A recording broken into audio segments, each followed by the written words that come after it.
Vista de la causa, rol 3029, requerimiento de inaplicabilidad por inconstitucionalidad, deducido por Hermógenes González respecto al artículo 9, inciso 3 del decreto ley número 2695. Tiene la palabra el señor relator Sebastián López. Muchas gracias, señor presidente.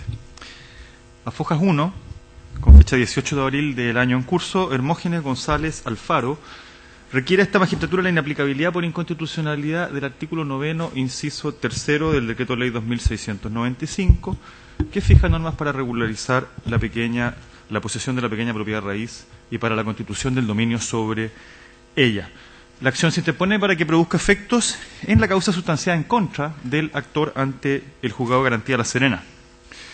El requirente, en esta gestión, se encuentra imputado como autor del delito de obtención maliciosa de la calidad de poseedor regular, prescrito en el artículo 9 del decreto ley 2695, en grado de consumado, habiéndose presentado ante el juez de garantía requerimiento en procedimiento simplificado por parte del Ministerio Público, en que se le imputa haber realizado en forma maliciosa el procedimiento de saneamiento del inmueble que se indica para obtener la calidad de poseedor regular y obteniendo así a su favor la resolución administrativa del Ministerio de Bienes Nacionales, que finalmente fue inscrita a su nombre en el registro del conservador de dominio correspondiente al año 2009, en circunstancias que para ello el actor habría presentado declaraciones juradas falsas, tanto acerca de su calidad de poseedor material, en circunstancias que únicamente era menor, así como falseando los demás requisitos exigidos en el decreto ley y la existencia de mejores derechos sobre el predio.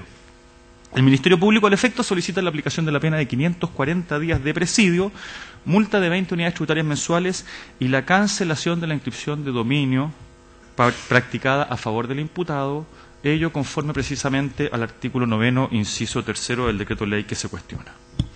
Este precepto impugnado precisamente dispone que si, como consecuencia de lo señalado en el inciso primero de la norma que consigna el delito referido, se interpusiere la acción penal y ésta fuera acogida, el tribunal ordenará que se cancele la inscripción de que tratan los artículos 12 y 14. La gestión actualmente se encuentra pendiente de realización de juicio en procedimiento simplificado y suspendida por la primera sala de este Tribunal Constitucional. En cuanto al conflicto constitucional que se somete a conocimiento y resolución de esta magistratura, junto con manifestar el carácter decisivo de la norma que se cuestiona para la resolución del asunto, afirma el actor que la aplicación del precepto en el caso concreto infringe lo dispuesto en el artículo 19, números 3, 24 y 26 de la Constitución. Señala que de aplicarse la norma junto con la pena aplicable por el delito, será sujeto de la sanción accesoria de carácter civil de cancelación de la inscripción que figura su nombre. Dicha anulación de la inscripción persigue resarcir al verdadero dueño sus derechos patrimoniales, restituyéndole su propiedad sobre el bien raíz de la que fue fraudulentamente despojado.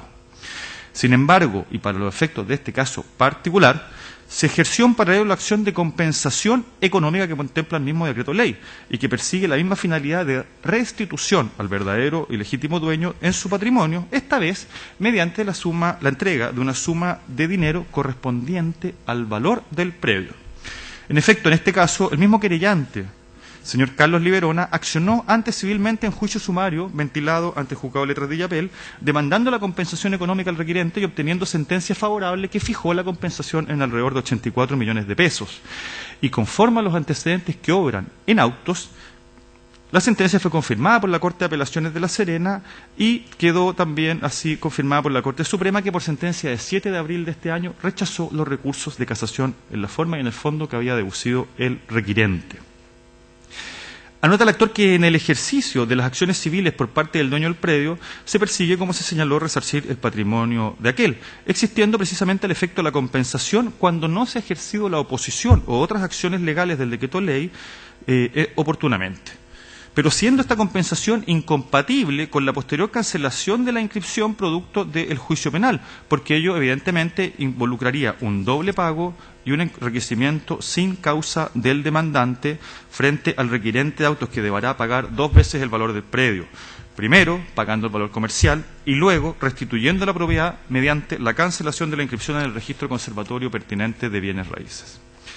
Así se conculca su derecho al non bis in idem en relación con el debido proceso, que implica no ser juzgado y condenado dos veces por los mismos hechos, principios aplicables tanto en sede penal como civil, y se afecta en la esencia su derecho a propiedad, del cual se verá despojado en circunstancias que la víctima ya se ha resarcido civilmente en su patrimonio a través de la compensación económica que ya obtuvo, generándose una doble indemnización que riñe con las garantías constitucionales enunciadas y se alude también al artículo 5 de la Carta Fundamental en relación con el patrimonio como atributo de la personalidad.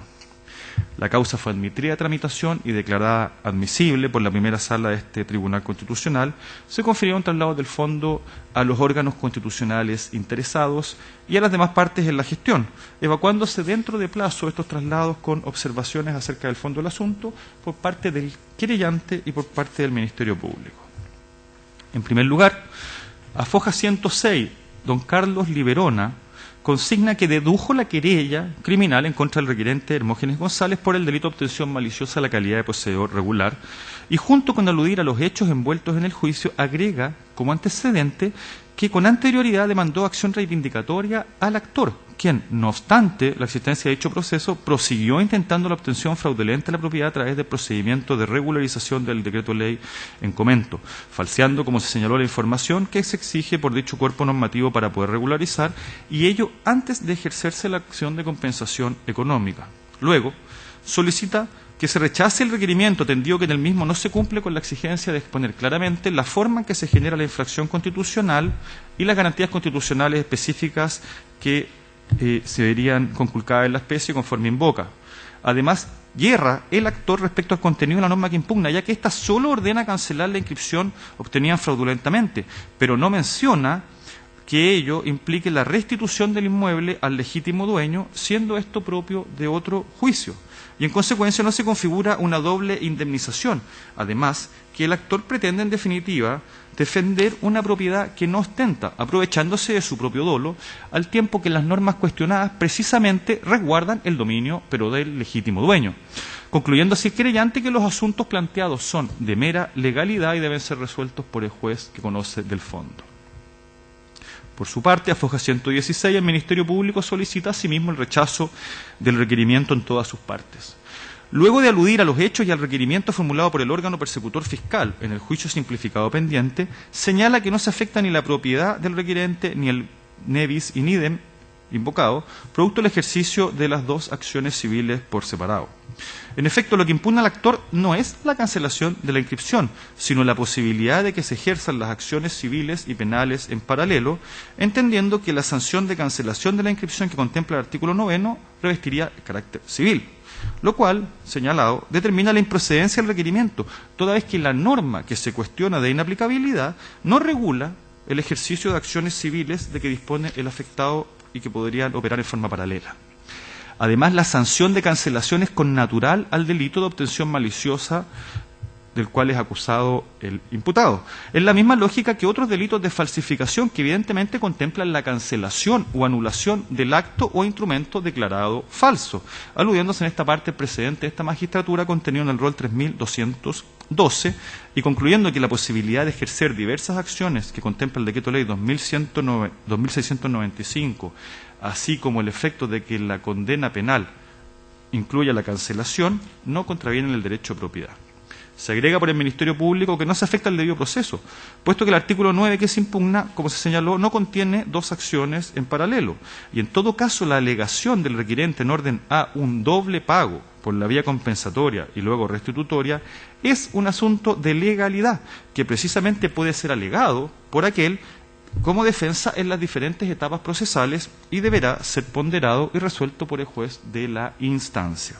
Concluye afirmando que la compatibilidad o no entre diversos procedimientos incoados en relación con los hechos envueltos en el caso es un asunto de resorto del juez del fondo y no un tema de constitucionalidad, y que el requerente en definitiva pretende, vía acción de inaplicabilidad, generar la necesidad de una opción entre diversas acciones posibles por las cuales podría optar el afectado. Y en este sentido, lo que se pretende es crear a su respecto el requerente una norma legal diferente que además contraría la naturaleza propia de la acción de inaplicabilidad y su efecto negativo. Con fecha 28 de junio se ha ordenado traer los autos en relación, se ha agregado la causa para su vista en esta sesión de pleno y, señor presidente, se ha anunciado en forma para alegar únicamente el abogado que representa al requirente. Eso es todo, presidente. Muy bien, muchas gracias. Entonces, por el requirente, alega el abogado Cristian Alarcón Wiedemann, hasta por 20 minutos. Tiene la palabra. Muchas gracias, señor presidente. Con la venia de este excelentísimo tribunal, presento entonces alegato respecto del fondo de la acción de inaplicabilidad por inconstitucionalidad deducida y conocida en estos autos. Sus excelentísimas señorías, lo primero que cabe señalar es que, sin perjuicio de los hechos mencionados por la Fiscalía y por la contraparte querellante en el juicio de fondo, los hechos respectivos son materia del fondo de dichos autos, respecto a los cuales esta parte tiene, por supuesto, su propia versión. Sin perjuicio de ello, lo relevante a estos autos es la existencia o inexistencia de un conflicto de constitucionalidad y, en su caso, cuál fuere este y cómo puede resolverse. Lo que esta parte plantea es que, si bien en abstracto la norma del artículo 9, inciso 3 del Decreto Ley 2695 no representa aparentemente en sí mismo un problema de constitucionalidad, para efectos de el juicio que se está llevando actualmente en el Juzgado de Garantía de La Serena, sí lo hace porque la contraparte, incluso obrando a nivel ya de Corte de Apelaciones y Corte Suprema, el mismo abogado que ejerce la acción penal como representante del, en este caso, querellante y en su caso también demandante, solicita la compensación, como mencionó ya el señor relator, y compensación que en este momento se encuentra firme, fijada en algo más de 80 millones, como se mencionó, compensación que representa entonces, según la normativa respectiva, el valor comercial que se debe indemnizar para restituir el patrimonio del, en ese caso, demandante, en los autos penales querellante, al estado anterior a haber sido despojado de sus derechos en el respectivo predio por efecto de este decreto de ley. Ahora bien, ¿cuál es la cuestión de constitucionalidad que aquí aparece?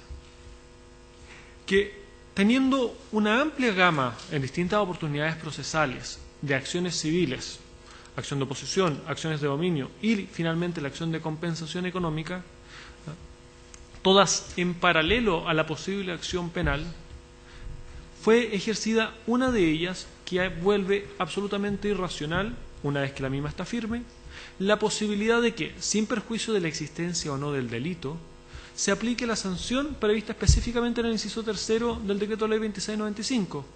Esto porque esta sanción, a diferencia de lo que considera el creyente, tiene una naturaleza de carácter civil y es restitutoria. Restituye la posesión legal del inmueble y, a propósito de ello, también su dominio. Sus excelentísimas señorías, esto es importante recalcarlo. Si bien puede haber otro tipo de conflicto posteriormente, en caso de que no se desee cumplir una norma de cancelación de un título, eso es cuestión de un eventual posterior juicio. Pero, estando firme la cancelación, ya es legalmente propietario y, desde el punto de vista formal, poseedor el creyente.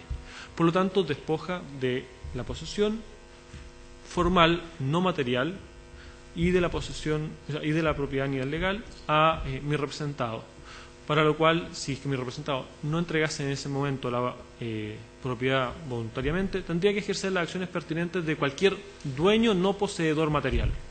Lo que aquí se discute no es si después de esta sanción él va a transformarse en dueño y poseedor material, porque eso evidentemente es fruto de, y esto perdón, su señoría excelentísima, realza el carácter civil de esta norma. Ello debe ser civilmente exigido en caso de no cumplirse de modo voluntario. Lo que se discute aquí es que, habiendo sido resarcido por la sentencia firme de compensación económica pueda eventualmente, y en este caso así se hizo, no solo ejercerse la acción penal, cuestión que no se discute por esta parte, sino que una vez ejercida la acción penal, en la eventualidad de que ésta se acoja, se aplique también la sanción civil, puesto que ambas vendrían a tener el mismo efecto, ¿no? Desde el punto de vista jurídico, conseguidos por dos vías diferentes, tal como explicó el señor relator. Una, la compensación económica, dinero, restituyendo así el estado material del patrimonio del afectado a su situación previa al supuesto despojo, y otra, además, la cancelación, que tiene precisamente, como cualquier anulación, el mismo efecto, la misma intención legal, retrotraer la situación al estado anterior a la infracción que da lugar a la respectiva nulidad o anulación según su caso. En ese sentido, su señoría ilustrísima, ambas se constituyen en sanciones de carácter indemnizatorio, una restitutorio, la otra compensatoria. Cuestiones que en nuestro derecho civil, por supuesto, son mutuamente excluyentes. ¿Dónde está entonces el conflicto con nuestra Constitución? Primeramente, su señoría ilustrísima, en que cuando uno revisa nuestro articulado constitucional, encuentra tres garantías que pasan a ser vulneradas por esta situación. En primer lugar, la racionalidad del debido proceso al que tiene derecho todo ciudadano de esta República. Debido proceso que, dentro de sus elementos fundantes en todos los sistemas de derecho moderno, tiene la consideración al principio del ne bis in idem. No se puede ni investigar ni sancionar dos veces por los mismos hechos respecto a la misma naturaleza. Esta parte, insisto, no impugna que pueda ejercerse la acción penal después de la acción compensatoria. Lo que sí impugna es que, ejercida la acción compensatoria, como efecto de una acción penal posterior, pueda además anularse el título. Y esto es claro si retrotraemos temporalmente esta situación y se intentan ejercer, dada que se alega su compatibilidad por parte del Ministerio Público, en orden temporal inverso. Si primeramente se obtiene la anulación del título, entonces la acción de compensación económica decaería y sería rechazada, precisamente por no existir uno de sus fundamentos. Fundamentos que se trasladan y le dan contenido racional a la eventual sanción civil que apareja el acogimiento de la acción penal. En ese sentido, si observamos nuestra legislación a nivel meramente legal, todos los aspectos de la legislación indemnizatoria limitan los montos de la indemnización al daño sufrido. Así es, por ejemplo, a nivel específico en el derecho de seguros, salvo los seguros de muerte, que tienen una regulación especial diferente, y las normas generales de responsabilidad civil, tanto en su vertiente extracontractual como contractual. Por lo tanto, lo que se busca siempre es que el afectado no sufra daño, en el caso patrimonial, precisamente en su patrimonio. Si ya fue compensado, no hay daño que discutir. Y si no hay daño que discutir, la norma que se busca impugnar, que está redactada en tales términos que hace, en términos normales, procedente su aplicación de modo necesario, no contingente, por lo tanto no da resorte al juez de fondo a analizar si es que existe otro tipo de compensación, si se pagó algún derecho, sino que simplemente, existiendo el delito, debe necesariamente el juez de fondo aplicar esta sanción.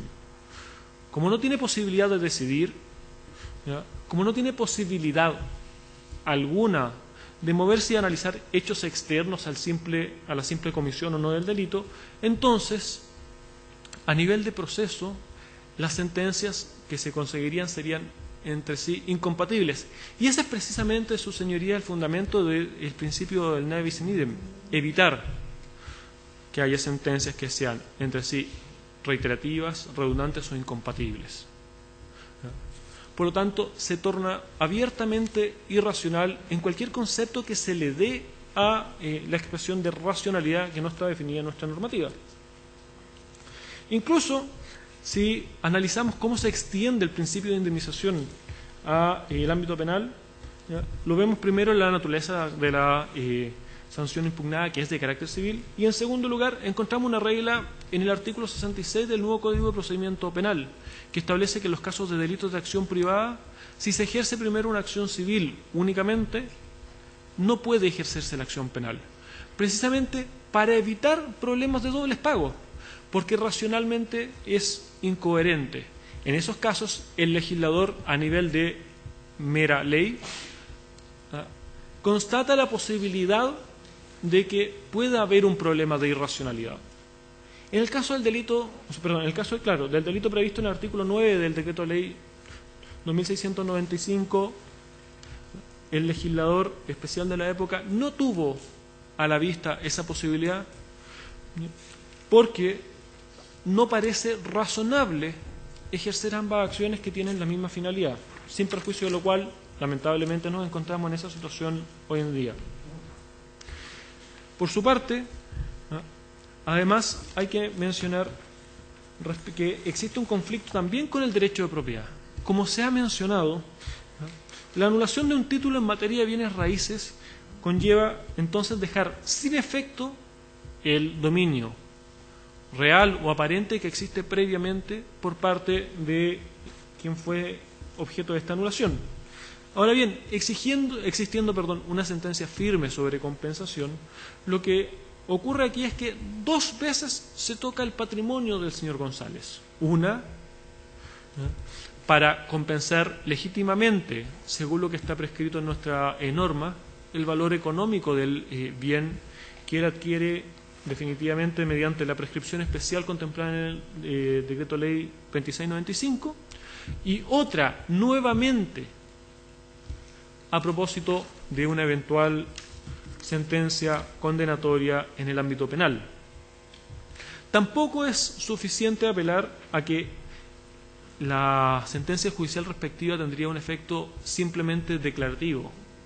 No lo es, sus señorías, porque si el efecto es meramente declarativo, y esto entonces debe entenderse desde el momento en que la inscripción fraudulenta se obtuvo y queda anulada, por lo tanto nunca existió, entonces sucede que tendría el señor González que tener una acción para impugnar la compensación que carecería entonces de causa, pero eso no existe en nuestra legislación. A su vez, existe un conflicto con la denominada garantía de las garantías, contemplada en nuestro número 26 del artículo 19 de la Constitución, puesto que se vulnera la esencia del derecho de propiedad. Esto, sin perjuicio de que no es ejercido por el Estado, es muy semejante a una expropiación sin pago. Porque no solo fue compensado, es decir, quedaron económicamente a foja cero el señor González con el querellante, sino que además pierde la propiedad del señor González. Y para efectos del patrimonio del señor González, cabe mencionar que es indiferente que esta expoliación la sufra respecto del querellante, la sufra respecto del Estado o de cualquier tercero. Lo relevante es que simplemente su patrimonio se ve derechamente afectado, desapareciendo cualquier tipo de resguardo de su propiedad. Finalmente, también cabe hacer alguna mención a la finalidad intrínseca de la esencia del debido proceso, cuyos argumentos me retrotraigo a traer a la mente lo dicho en el capítulo respectivo. Quiero además, su señoría, adelantar, pensé que íbamos a tener contraparte, pero algunas refutaciones que vimos en los escritos de el señor Renan Solís, querellante de autos, que se hizo parte en su oportunidad, y del Ministerio Público. Primeramente, respecto del querellante, parte importante de su respectivo escrito expone hechos que no se relacionan con el fondo de una acción de inaplicabilidad, sino que con la eventual culpabilidad o no de carácter penal de mi representado. Cuestión que tiene que conocer, insisto, el juez de la causa. Por lo tanto, si mi representado es o no es mala persona, es o no es delincuente, no es resorte de esta magistratura constitucional. Lo que aquí cabe discutir es si existe o no existe un conflicto de constitucionalidad en la respectiva causa. Segundamente, ¿Ya? Se señala que habrían consideraciones que harían que este conflicto fuese de mera legalidad. Me voy a detener un poco en esto también a propósito del Ministerio Público. Sin embargo, quiero mencionar que a propósito de esta apreciación, el querellante solicitó en su oportunidad que se declarara inadmisible la presente acción, cuestión que no solo no sucedió, sino que además él lo hizo con posterioridad a la misma declaración de admisibilidad. Por lo tanto, esta misma afirmación era extemporánea. Respecto al Ministerio Público, cabe señalar que este confunde la intención de esta parte. Esta parte no pretende generar una legislación positiva, un derecho a optar entre ambas vías. Como se mencionó en su oportunidad, es razonable. Se puede comprender sin vulnerar el principio de no contradicción algún tipo de acción civil y algún tipo de acción penal. No nos oponemos, no buscamos que se introduzca un artículo 9, inciso 3 bis, que diga debe optarse por una de las dos vías. Lo que esta parte solicita al inaplicarse el artículo 9, inciso 3, solamente inciso 3, es que una de las sanciones, la de carácter civil, sea suprimida. Por lo tanto, la alegación de que de algún modo esta parte pretende generar una legislación de carácter positivo, diferente del objeto propio de este tipo de acción, también carece de fundamento suficiente. Segundamente, su señoría, también, al igual que el querellante, el Ministerio Público señaló que este sería un conflicto de legalidad. Ahora, quiero decir que en una parte tiene razón el Ministerio Público. Existen conflictos de legalidad, pero no se trata de los que estamos conociendo hoy en día. Los conflictos de legalidad, esta parte los tiene reservados para el alegato de fondo ante el juez de la instancia, pero aquí lo que existe, además de dichos conflictos de legalidad, es un conflicto concreto de constitucionalidad al ejercerse temporalmente en el orden que efectivamente sucedió las acciones respectivas, y conflicto que además se gatilla porque la acción de compensación económica fue acogida. Si dicha acción hubiese sido rechazada, hoy yo no estaría sentado aquí porque no tendría argumento para decir que hay una doble compensación o una doble indemnización. Simplemente habría posibilidad de discutir sobre una. Por lo tanto, su señoría, esta posibilidad de una doble indemnización que no tiene rasero de argumentación legal, conforme a lo que previamente se señaló que existe en el artículo 9 del Decreto Ley 2695, para poder excluir a través de argumentos de fondo dicha sanción, solamente nos puede retrotraer a la posibilidad de contrastarla con la norma constitucional. Y como es sabido, la norma legal debe, en su interpretación concreta, estar siempre subordinada y ser coherente con la interpretación auténtica de la Constitución, que entre otros órganos le corresponde a esta magistratura constitucional. Por lo tanto, al tener necesariamente que establecerse cuál es para estos autos la interpretación de la Constitución, porque aparece una posibilidad, al menos en una de las posibles interpretaciones, de que estas no sean compatibles, el conflicto no es de simple legalidad, sino que ya se eleva al orden de un conflicto de constitucionalidad. Y en ese sentido, su señoría, también cae la alegación del querellante de que existen otras acciones para conseguir lo que esta parte pretende. Cuestión que, por cierto, afirma gratuitamente, sin señalar cuál sería, pero que además en nuestra legislación el único órgano habilitado para conocer de los conflictos de constitucionalidad es precisamente esta magistratura constitucional, específicamente para el tipo de autos que estamos observando.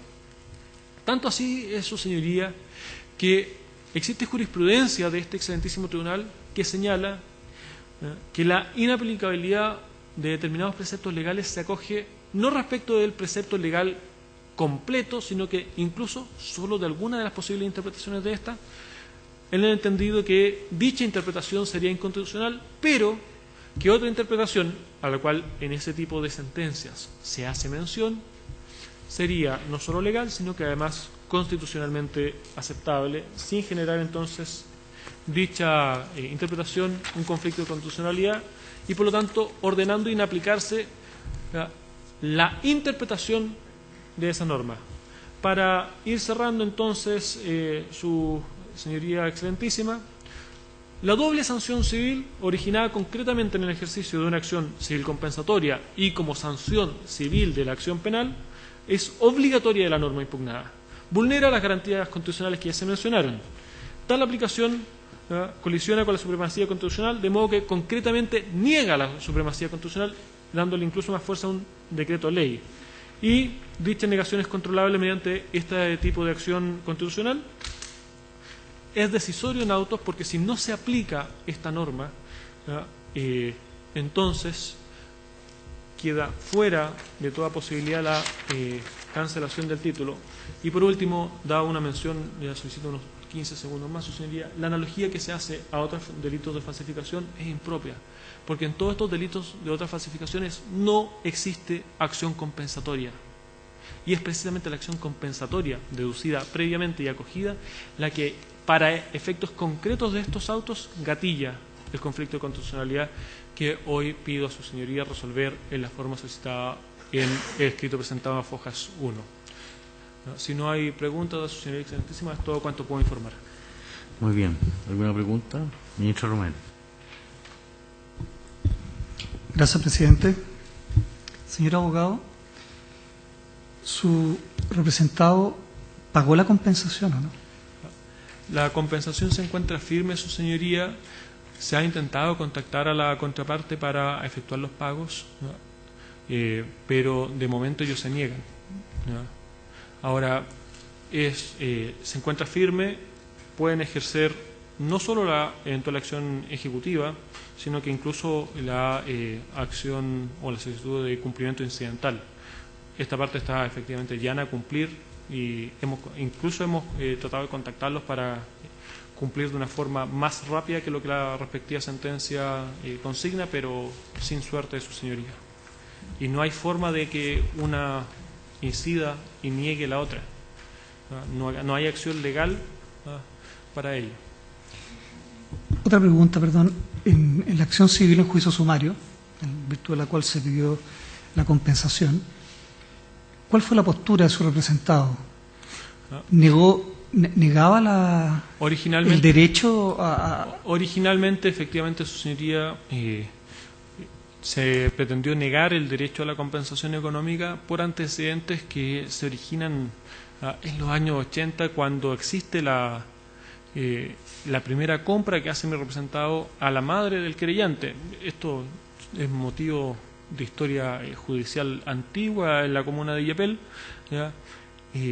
Y si bien efectivamente en la década de los 80 mi representado pierde el respectivo juicio contra el hijo, por no haber inscrito oportunamente mi representado, y una segunda venta el hijo de su vendedora sí haber inscrito, cuestión que no podemos discutir, puesto que hay autoridad de cosa juzgada.